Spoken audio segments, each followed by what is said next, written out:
This is the Wait For It podcast. Hey everyone, welcome back to the Wait For It podcast. I'm your co-host, Phil Barrera, aka Phil the Filipino. And I'm your other co-host, Mr. Eric Almighty. And we are back to Late to the Party. And what else would we do after featuring Alien the month prior, but to go to the other side of the coin and do Predator. And really, we're talking about a movie you might not have seen in that universe, which I feel, Phil, nobody has seen. That movie being Prey. Yeah, interesting tactics that they dispensed for this movie that came out in 2022. So yeah, as far as like the Predator franchise, I left my water in the in the bedroom in the kitchen.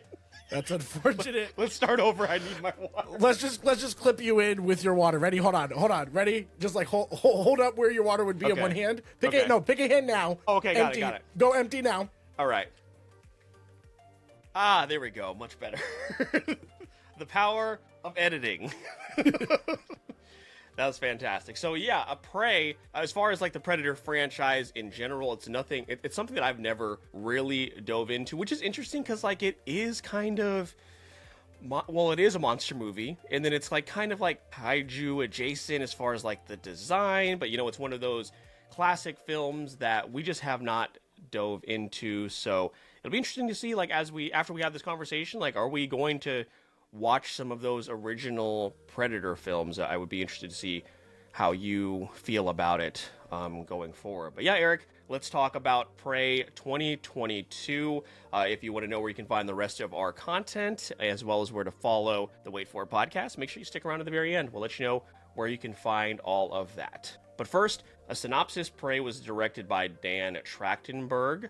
The tagline in Letterboxd is, "They hunt to live, it lives to hunt." When danger threatens her camp, the fierce and highly skilled Comanche warrior Naru sets out to protect her people, but the prey she stalks turns out to be a highly evolved alien predator with a technically advanced arsenal.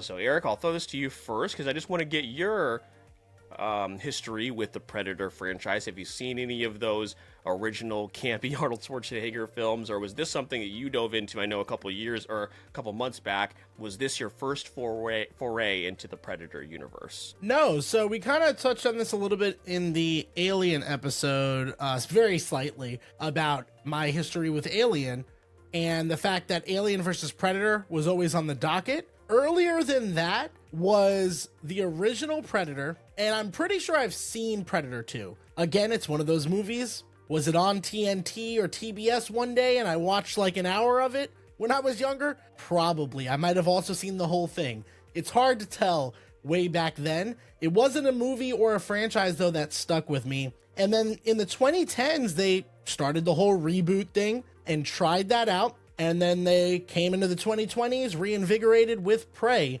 which is really nice to see. There's also Predator Killer of Killers that released, and I did not get to see that before the recording of this episode, but I'm hoping to see that before the release of Predator Badlands, which comes out right around the time of this episode, and I have tickets to go see in theaters. All that to say, I have more Predator experience than I do with the Alien franchise, but it's still not a franchise that I thought I'd find myself coming back to very often. Yeah, it's just something, it's just like Alien, where it just never, I won't say it never interested me, but I just wasn't going to go out of my way to watch that film, seek it out in streaming. I was just focused on other stuff. I think what we're really benefiting from over the last few years is we're finding new franchises to be interested in as the MCU obsessed brain has worn off, right? We've moved on from that. We no longer obsess over theories. We're not watching a TV show every single week in regards to what's happening there.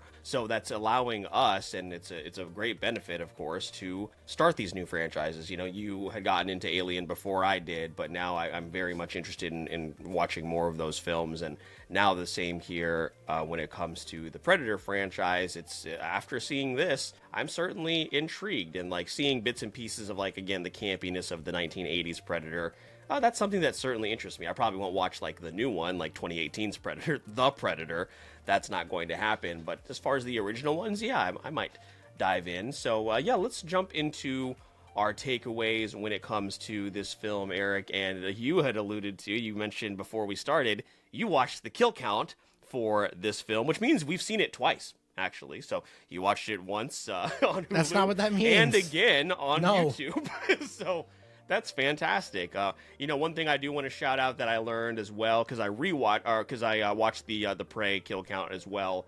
I must have actually started this at one point and then stopped myself because I wanted to watch the movie, because I had not watched all the way through the Prey kill count. So it was already on my radar somewhere in this brain. But one thing that was really cool is they used primarily an entire Native American cast and crew, which is really great, which really lends to the authenticity of this. They went through a lot of work to ensure that the background and the people involved and how everything looked as far as set design was as accurate as possible to this time frame. And that really, really shows in one of my first takeaways, and that it's shot very, very beautifully. When it comes to open plains, like, I think some of these movies can tend to just be really bland and just like a plot of dirt and some grass, and that's really about it. But it was really, really beautifully shot, and it gives it like a really immersive natural setting, and that really plays to the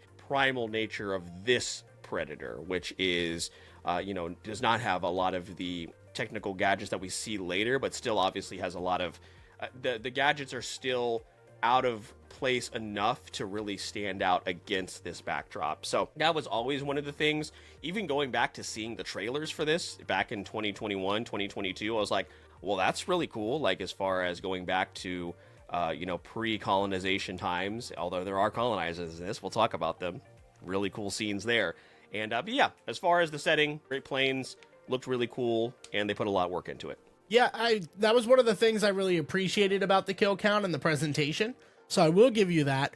Those were some of the things that I guess I assumed, but I was like, whenever you go to look up stuff, it's hard these days. Like, when you're looking up stuff about films, like, if you're not looking on Wikipedia, where exactly are you finding this information? It's not like there's a whole directory of here's how the movie was made, here's how they hired their staff, here's all the intricate ins and outs or the trivia of it.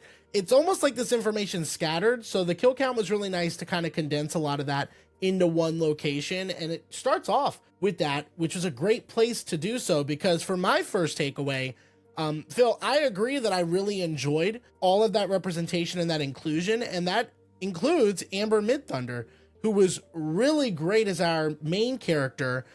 Some would say, if this is considered a horror film, our final girl. Luckily, not a Mary Sue, which I'm learning kind of in reading some reviews or watching some reviews around that time period. A lot of people were talking like that, whether it was in the comments or the reviewers mentioning that commentary. It seemed like there was a lot of discussion about, oh, can a girl even kill the predator or fight the predator? The girls are small, the predator's big. All this alpha male talk. Literally the embodiment of the first Predator, where Carl Weathers and Arnold Schwarzenegger lock fucking arms and they start arm wrestling in a handshake. Yeah, that's like, again, that's the energy it's giving, but in a bad way. And I just don't understand how anyone could feel that way after watching the movie, because a lot is placed on her shoulders specifically. There is a cast here. There are other people we could talk about, but if she doesn't work for this film, the film does not work. It's the same thing as if the Predator doesn't land, right? If that doesn't land, this movie doesn't work. She's an equal part in this, and I thought she did a great job from her facial patterns and recognition there, and a lot of the things she was doing in silence, or when she had her open dialogue. I thought she was a well-written character. I thought they maybe spent a little bit too much time, but they spent a lot of time character developing her. And I thought that was a good thing when it comes to putting it all on the shoulders of one actor or actress. You kind of have to do that to buy into them. And I gotta say, at least for her character, Phil, I definitely was bought in. Yeah, shout out to Amber. Really, really great performance. Naru was a really, really solid protagonist. And yeah, like you mentioned, if you don't buy into her me versus like this misogynistic like camp that is happening, like the where she is trying to like break into this. If you don't feel like she belongs, like you said, then like it does not work. If you don't feel like she can actually genuinely hold her own throughout this and leading into the showdown with the Predator, then yeah, it all really does fall apart. So it was she was really, really good. It made me like want to seek out more of her performances. I know she's in Novocaine, which is probably something I won't watch. And she's in a couple other things that maybe I'll look into. But yeah, really, really great performance for sure from Amber.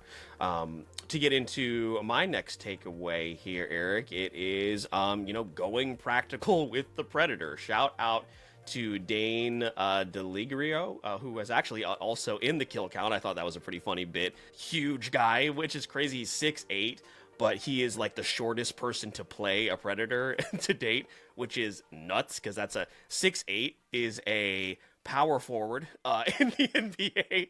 So that is a pretty large man. And yeah, between him being, of course, in the getup, but also being in the CGI suit or the green screen suit whenever he is cloaked, all of that is really, really cool. The design of the Predator. One thing, and I think it's just because we're so desensitized to the Predator from the original films at this point. It's in Fortnite, right? Like we just see that kind of more upscale technological, the suit and the mask and all that, and it just isn't scary. This Predator's fucking terrifying, man. It's so cool. I would want to have this if they put this skin in Predator, or in Fortnite. Like that's a really, really cool skin, but it also lends itself to I think a lot of memorable moments when it comes to the design of this character. I mean, even the mask, like the skull of its enemies, is really, really cool. So, and then when it's juxtaposed against those, when it has like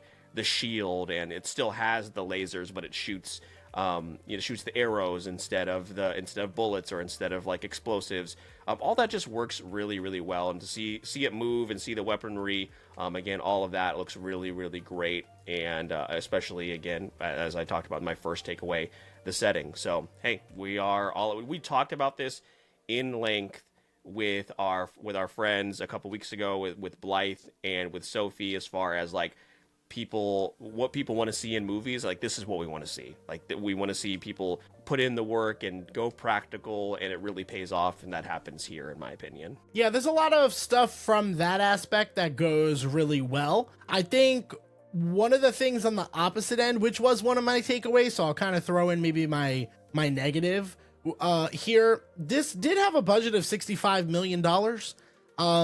It's not the worst looking CGI animals and stuff like that, but there are moments and scenes where it doesn't always work. And I kind of wish that if budget was an issue, that wouldn't have been the case for a franchise like this, which is why I'm excited that Predator Badlands is looking at least $100 million budget for the sequel.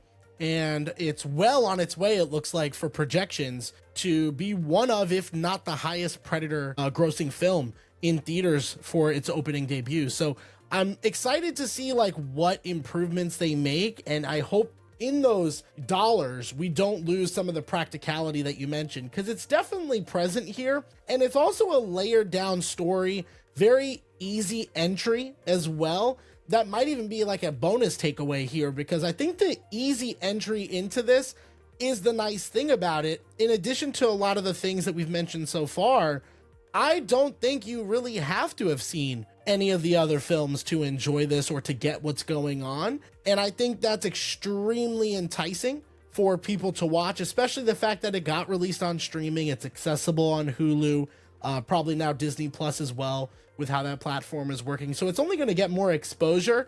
The increased popularity in Alien also helps this, that it's an entry point. And I think that speaks to why Badlands is projected to do so well, in addition to the animated movie that came out that came to some pretty good reception as well. Disney Prince or Princess Feral Predator, since it is on Disney Plus. Yes. Yeah, so yeah, it is interesting because, like you said, I think specifically the bear doesn't look very good. Like the coyote or the wolf's fine. The what was it, a mountain lion, that also it's dark, but you could also tell like that didn't look great. And I haven't seen this movie, but I think a lot of people praise the bear in The Revenant, right? So like and I don't know what they use, if they use like a combination of the real bear and CGI. I'm not sure what happened there, but like that movie came out 10 years ago, and this one came out in 2022. So it should, you do always wonder, and you always have to be cautious, like bringing animals on set. Of course they went with an actual dog, so thank goodness, considering how much the dog is in the movie. But yeah, I think that would have certainly enhanced those scenes because they were so focused, and obviously it's going to be a big part of the story when it comes to this tribe where it's where there are going to be all these wild animals as part of their life. So yeah, that is one of the things that it was like, man, that probably could have been a little bit better, but also maybe they just committed to having that because they had that lower budget. They knew it was going to go straight to streaming. They were just like, let's just do what we can here, and it'll be fine. It didn't bother me too much, but it certainly was a point of, it's it's pretty obvious, like if you even if you're not necessarily fully paying attention. But yeah, I'll get to my last takeaway here. I feel like we're definitely going to have some bonus ones because I do want to ask you a question here in a moment. And it's really, we talk about the kill count.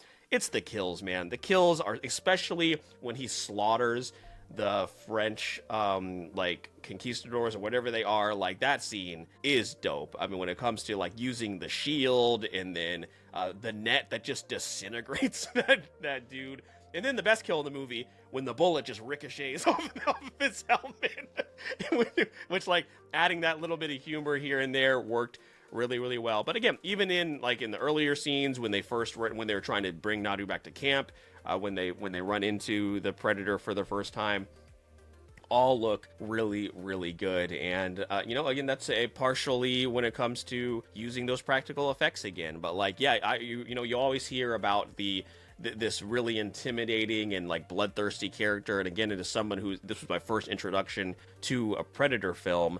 I was like, okay, cool, I get that, and that makes me want to see some of the other kills that are in the other movies and some of the campiness. Like you have him using the shield to like cut that guy's head off, and then you follow it up with the bullet bullet bouncing off of his skull. I thought it was a really nice mixture there in that moment. But yeah, it's always nice to see colonizers get their desserts, and it just happened to be at the hands of the predator, and that was a lot of those kills were really cool. Yeah, and I feel bad because, like, spoiler alert, my score for this movie is positive. Like, I enjoyed this film. Phil has like taken each one of my positives, like, takeaways. Sorry. So no, and it's okay. And sometimes what we'll do is we'll jump in and we'll kind of say, yeah, that was also mine. Here's some extra commentary, but you're doing such a good job of like laying it out that I'm like, well, let me just provide like something else. And I do have nitpicks with this movie. So what I'll do is my final takeaway is going to be those nitpicks and just mention maybe a couple of things that didn't work for me. The inclusion of the Frenchmen, like it was like, okay, they're basically fodder. They're most of the kills in the second hour of the film, like after the first hour. So that first hour, it risks dragging on too long. Like I could see someone, I was ready for the ride and I knew it would pick up in the second half, but I could see someone getting pretty bored in that first hour if they're not really connecting with the characters and specifically our lead character. I also think this movie never really gets too interesting. And I think that's definitely something that I feel about the ending. I feel like the ending does kind of play it safe to the tropes a little bit when it comes to how we end, certain people that die, those type of things. And I don't know, it's all little nitpicky stuff that I think about when I think about this movie. Nothing that really takes me out of the film necessarily, but for a movie that has an R rating, the kills are cool, but there are times where they like cut away from the kill. And it's kind of like, I wonder what the thought process was there. Like, you're already getting the R rating. I don't know. Sometimes it felt more PG-13 when it came to the violence. Sometimes it didn't, but then there were times where it did. So I felt like it was kind of teetering on that. I don't know if you felt that way at all, Phil, when it comes to that. You're the guy who watches the kill counts. So you watch a lot of death and gore all the time. I don't know if horror savant. I don't know if you feel that way, but I did feel like there were times where they reined it back.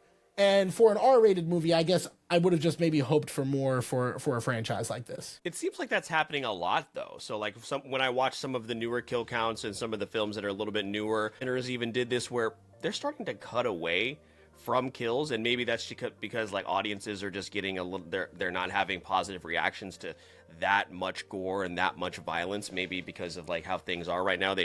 It's still going to be bloody and violent. Like, it's not like Sinners or this were lacking in violence, like you said, but like they're cutting away. I feel like I'm seeing that more than we did in like older films when we watch, where they're like, let's zoom in like on this. It's I'll tell you one franchise that's not doing that is Final Destination. They don't give a shit, so they're still very much exactly. Like, let's zoom in. And again, maybe I'm numb because I watched the Terrifier film and I watched a person literally get chainsawed in half. So maybe I'm numb to it. Just levels to it. You know what I mean? Like, there are different levels of rated R now. You know what I mean? So, but all like, again, minor nitpicks that don't take away the things that I appreciated about the film.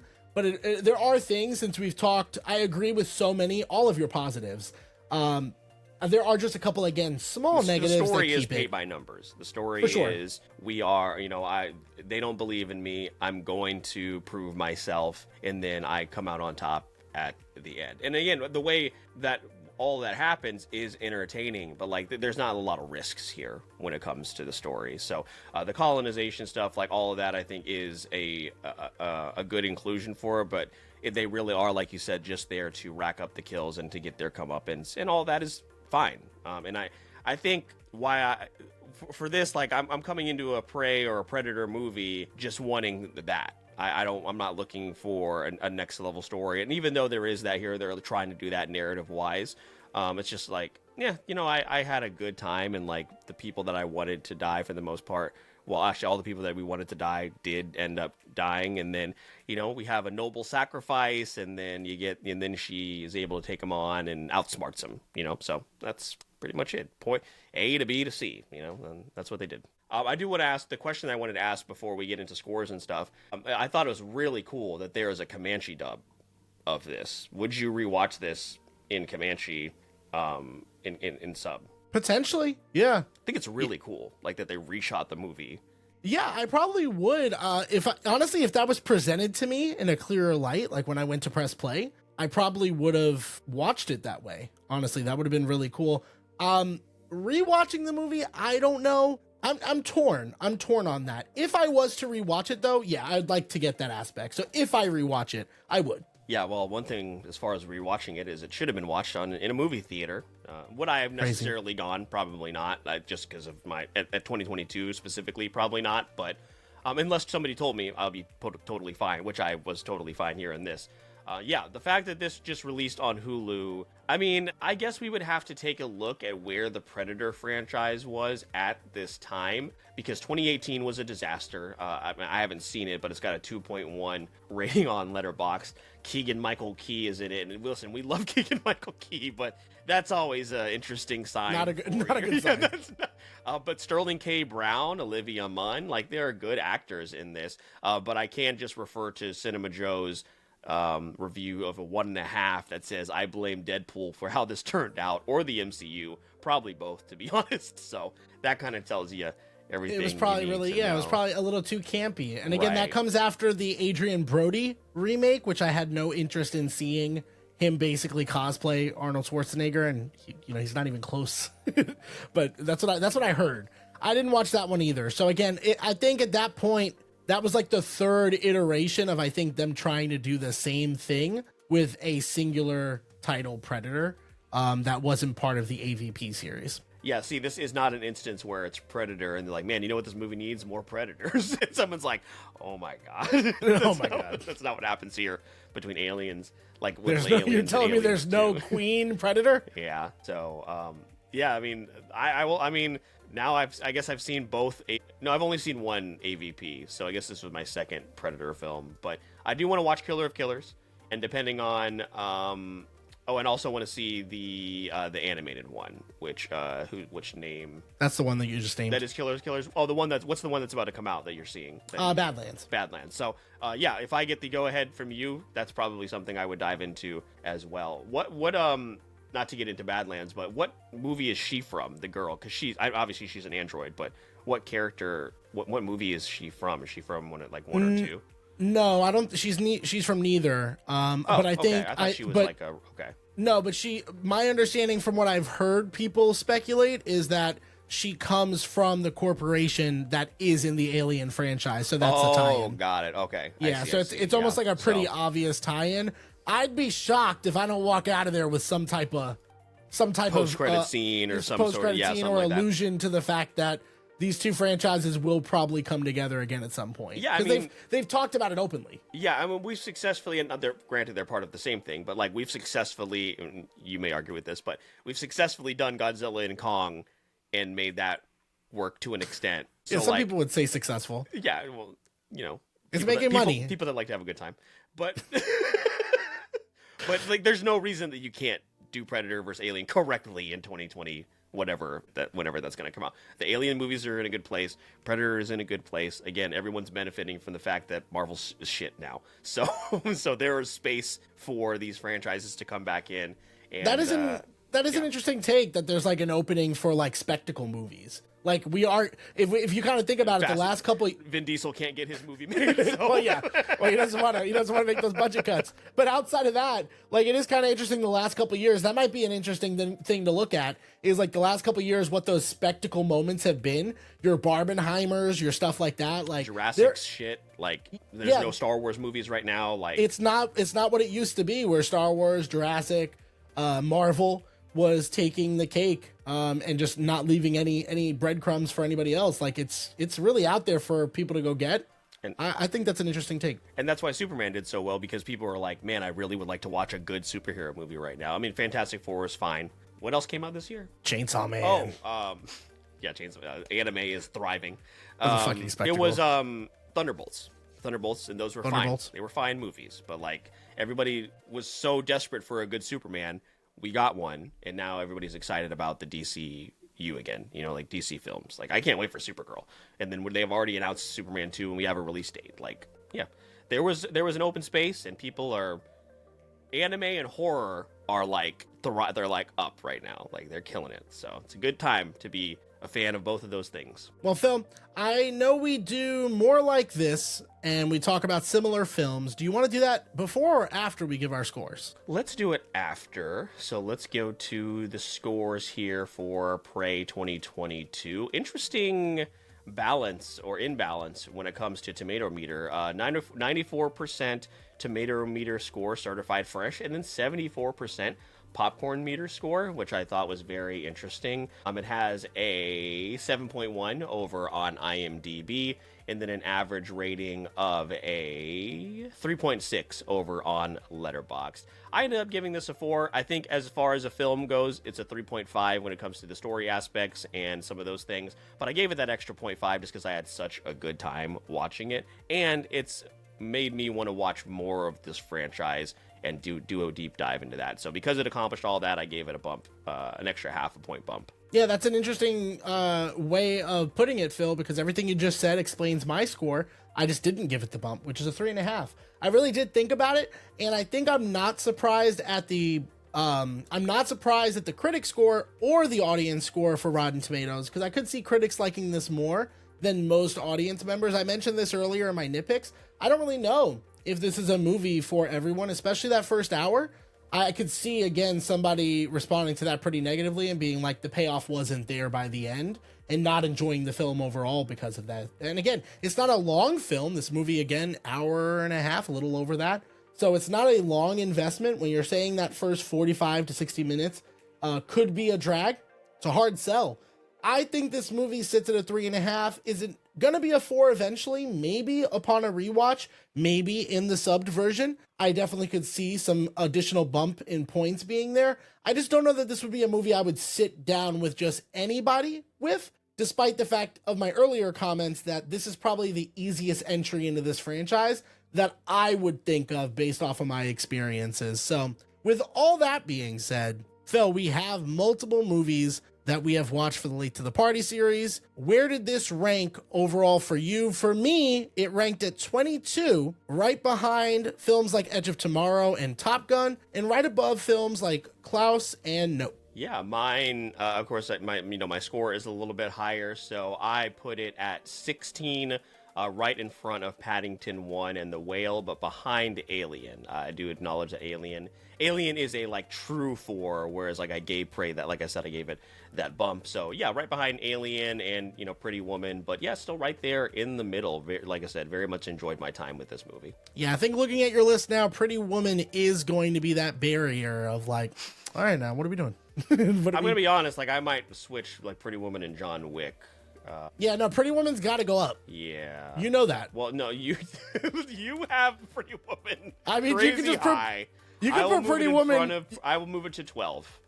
12's fine. I'm gonna move 12. The Last Crusade in front of John Wick as well. Yeah, bump that down. Yeah. Would you keep John Wick over Alien? I feel like you bump it down there too. Alien, yeah, no. Oh, sorry, John Wick. Man, I gotta watch more of those. What I also about Mad need Max? to rewatch. How far? Oh no. Then it's in front of Prey. Okay. No, you're good.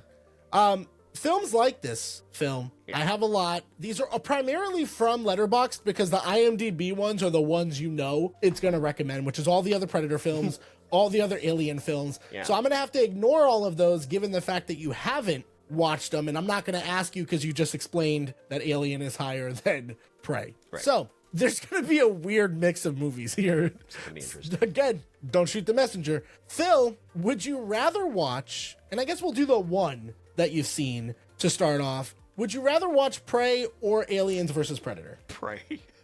Okay.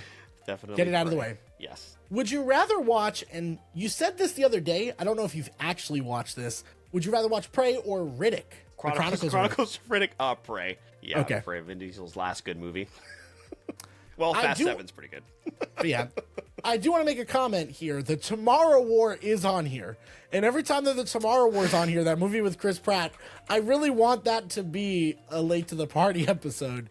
So I think in 2026, I'm going to make you watch that. Oh, Tomorrow War. Never mind. I was thinking about his other shit movie, the one that came out on Netflix with Millie Bobby Brown. Oh, no, The Electric State? Yeah, I get those. What are with these titles? They're all Tomorrow the same. Tomorrow War, The Electric. You know what's like frustrating, too? Because I watched a video about The Electric State is like, the kind of similar to like World War Z, the fucking... like the what's it called? The source material for the electric. I almost combined the Electric War. The Electric State is interesting. It's just a shit movie, which is not surprising. Yeah, not surprising. Phil, would you rather watch Prey or Avatar? Prey 17, 18, 19, 20 times before I ever watched Avatar. Your hatred of Avatar needs to be studied. It's a terrible movie. For some reason, a TV series is on here, so I'm going to just bring it up. Would you rather watch Prey or The Book of Boba Fett? I didn't watch The Book of Boba Fett. Nor should you not. Yeah, you should not do it. You told me not to, but except for the 3 episodes with The Mandalorian in it. Yeah. Which I'm not going to do. Which you're not going to do. No. All right. Tapped out on The Mandalorian. Sorry, Pedro. Would you rather watch Prey or After Earth? Again, the movie with Will Smith and Jade Smith that's come up more than once. You know, I have 2 pennies here. For every time After Earth was mentioned on this podcast, which is not a lot of pennies, but it's weird that it's weird that I have twice. 2. Yeah, Prey. Definitely Prey. God. Okay. I'll do a film that we have covered on the podcast. Would you rather watch Prey or Man of Steel? Prey. Yeah. Definitely Prey. Although I would like to see someone get murdered in Prey and then see Henry Cavill yell. Would you rather watch Prey or Star Wars Episode 3, Revenge of the Sith? Listen, those movies, you know, everyone was harsh on them. But now we feel a little better. Recency bias would say Prey, but I'll go Episode 3. Fair enough. Would you rather watch Prey or The Hunger Games? The Hunger Games, yeah. Yeah, I don't know why I asked. Put Predator in The Hunger Games. I'd watch the crossover. Would you rather watch Prey or the first Dune? Dune. Yeah, I gotta be fair and say Dune. Yeah. Do I have to ask you if you'd rather watch Prey or Godzilla King of the Monsters? You don't. You don't have Would you rather watch Prey or the first Transformers? Oh, man. The first Transformers in theaters was a fun time. That was a good time for...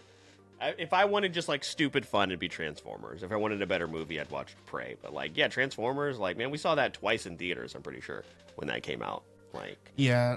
Thank goodness he's making more. Yeah, and, like, the Meg's on here, Rogue One's on here. I know you would pick those. There's some other ones here. Yeah, I think that's pretty much... Is the Meg an international film? Would you watch it? It's a great question. Do I have to look that up? I don't want to. Who's Ben Ben Wheatley. No, think that man. isn't the. Oh, he's is- an English filmmaker. I was gonna say, isn't the? I'm pretty sure the director is English. Okay, it was either well, that or Australian. It was weird While smells I'm- side of potatoes. I don't know what they eat. While I'm looking at that, there are other films on here I know I've seen that you haven't seen. I remember seeing Cowboys and Aliens, the movie with yeah. Harrison Ford and Craig, not Craig David, Daniel Definitely not Craig, Craig Daniel David. Craig, Daniel Craig. That'd be interesting.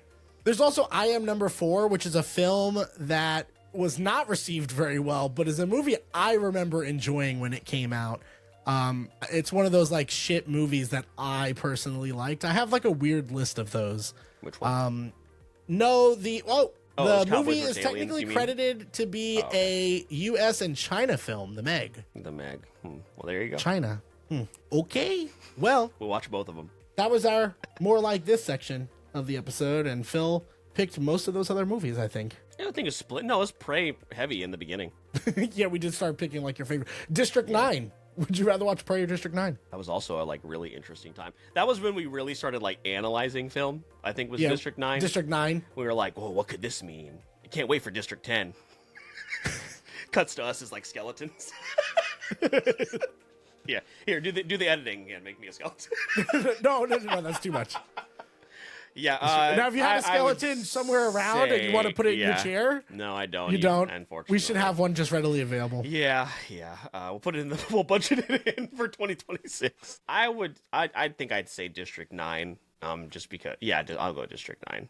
That's got a slow burn as well, but yeah, That's totally fair. Think we'll ever get that District 10? Think that's ever gonna No, happen? we will not. That ship has sailed. I mean, things are coming back all the time, but I think that ship has sailed. Well, what do you think is more likely to happen? We get Sam Raimi, Spider-Man 4, or District 10? Sam Raimi's. Yeah. Just because superhero movies still for nostalgia get that pull, at least right now. Did you ever see his other film, Dan Trachtenberg? Did you ever see 10 Cloverfield Lane? I've never seen it. I've never seen it either. I'm kind of surprised we haven't. That would be a late to the party contender, just Yeah, it's just for also, us like, personally. It also what didn't start off as a Cloverfield movie. I think they just added the Cloverfield shit. So it's something we probably like. I'm surprised we have not seen. Yeah, I'm gonna add it. Yeah. Well, he also directed Killer of Killers. Yeah, he's like the guy right now for the Predator franchise. Oh yeah. And I'm pretty sure he's doing Badlands. Badlands. Oh yeah. Okay. Go Dan. Good for you. Cloverfield. Would you rather watch Cloverfield or Prey? The original Cloverfield. Oh, I mean, we love the original Cloverfield. I No, do. like Yeah. that's a hard. Yeah, I'd say Cloverfield. Yeah.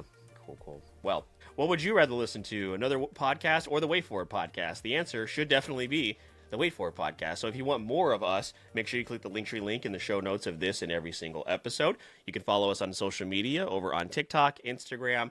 Follow us on Twitch, where we stream each and every single week. You can also find video content over on YouTube, so make sure you like, share, and subscribe. Make sure to follow Eric and I on our personal accounts as well, as we put out content over there. And if you want to support the podcast a little extra, you can head on over to Apple Podcasts, Spotify, your podcast player of choice, and leave us 5 stars. Again, a very, very beneficial way to help support the show. But if you want a little bit extra from the podcast, maybe getting episodes earlier, as well as having a hand in the content that we put out, Eric will let you know a little bit about that before wrapping us up. Yeah, so over on Patreon, we're patrons of the show: Briar, T3 Cato, Vintage Macaroni, Corey from The World Is My Burrito, Nick Casbaro, the author of the Vitalarium series, and Potter from the Shortbox podcast are supporting us monthly in exchange for certain benefits like getting behind the scenes and early access to episodes like this one. We also just ended Patreon month, so they've had a hand in selecting certain episodes from time to time. If you want to be a part of that community,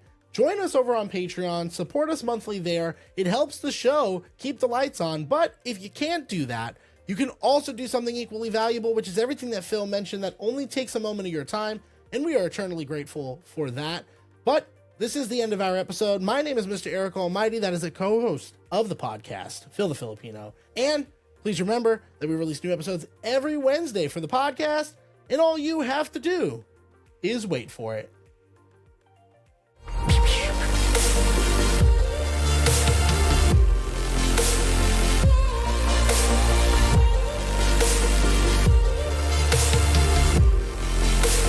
This is the Wait For It podcast.